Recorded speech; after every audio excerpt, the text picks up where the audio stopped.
Ναι, λοιπόν, έχω γεννήσει περίπου πριν 2 εβδομάδες. Η αλήθεια είναι ότι ήμουν από τις τυχερές γυναίκες που είχα περάσει μια υπέροχη εγκυμοσύνη και όταν ήρθε η στιγμή να γεννήσω, έτυχε, ξέρω εγώ, κάτι απρόοπτο, όπως συμβαίνουν είτε αυτά τα πράγματα και χρειάστηκε να δικομιστεί το μωράκι μας εδώ πέρα.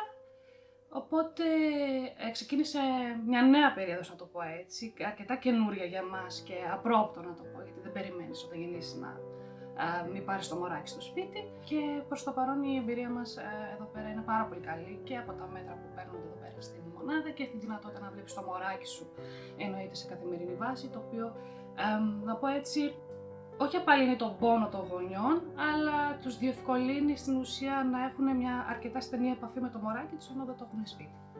Την πρώτη φορά που είχα μπει και ήρθα εδώ πέρα στην μονάδα, θυμάμαι όταν περνούσα το διάδρομο και έβλεπα τα άλλα τα μωράκια που στην ουσία δεν είχε έρθει ακόμα να δω το δικό μου.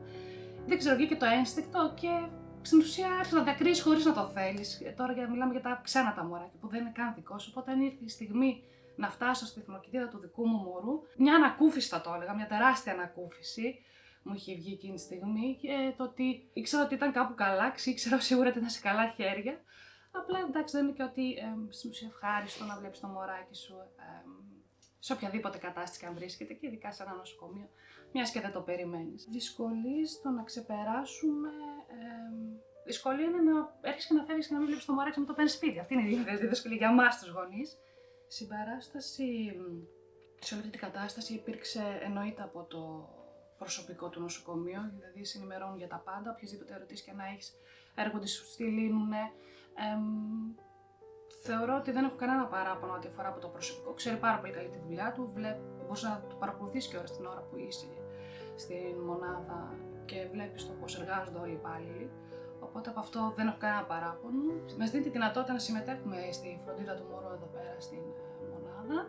Μπαίνεις στη διαδικασία να το ταΐζεις, το μωράκι σου, να το αλλάζεις. Είναι πάρα πολύ όμορφο να γίνεται κάτι τέτοιο από τη στιγμή που δεν μπορείς να το κάνεις στο σπίτι γιατί δεν έχεις το μωράκι σου, να μαθαίνεις σιγά σιγά έτσι ώστε να μην πας τελείως άπειρο στο σπίτι. Οπότε νιώθεις και σίγουρα μεγαλύτερη σιγουριά σε αυτό. Το πρώτο πράγμα που μας έχουν πει από τη στιγμή που ήρθαμε εδώ πέρα στην μονάδα είναι ότι πρέπει σίγουρα να πλένεις τα χέρια σου, να φοράς τις ειδικές στολές, τις μάσκες, θα πρέπει να είσαι πάρα πολύ προσεκτικός ό,τι αφορά τα μικρόβια και όλα αυτά για να αποφύγονται.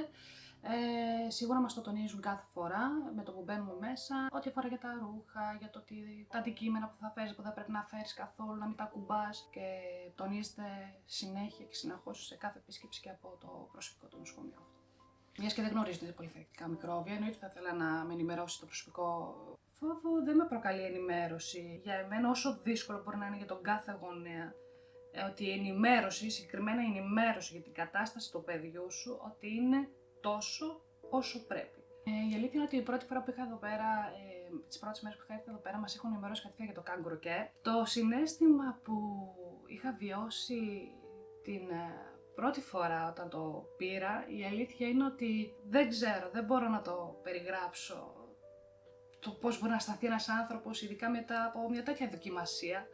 Οπότε το να σου δίνεται αυτή η δυνατότητα και μετά εννοείται και σε καθημερινή βάση, έτσι ώστε να έχεις την επαφή με το μωράκι σου, είναι ένα τέτοιο ωραίο δέσιμο που μπορείς να αποκτήσεις ενώ θα νοσηλεύεται για ένα μικρό ή μεγάλο χρονικό διάστημα, το οποίο θεωρώ ότι όλο αυτό που στην ουσία εισαγωγικά έχασες, γιατί δεν το έχεις πάρει κατευθείαν σπίτι σου, θεωρώ ότι το συμπληρώνεις σε αυτή την περίοδο.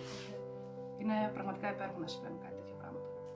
Το πώς το έζησα όλο αυτό το πράγμα, θεωρώ ότι δεν πρέπει να έχεις άγχος, γιατί θεωρώ ότι δεν γίνεται να βρίσκεται σε καλύτερα χέρια.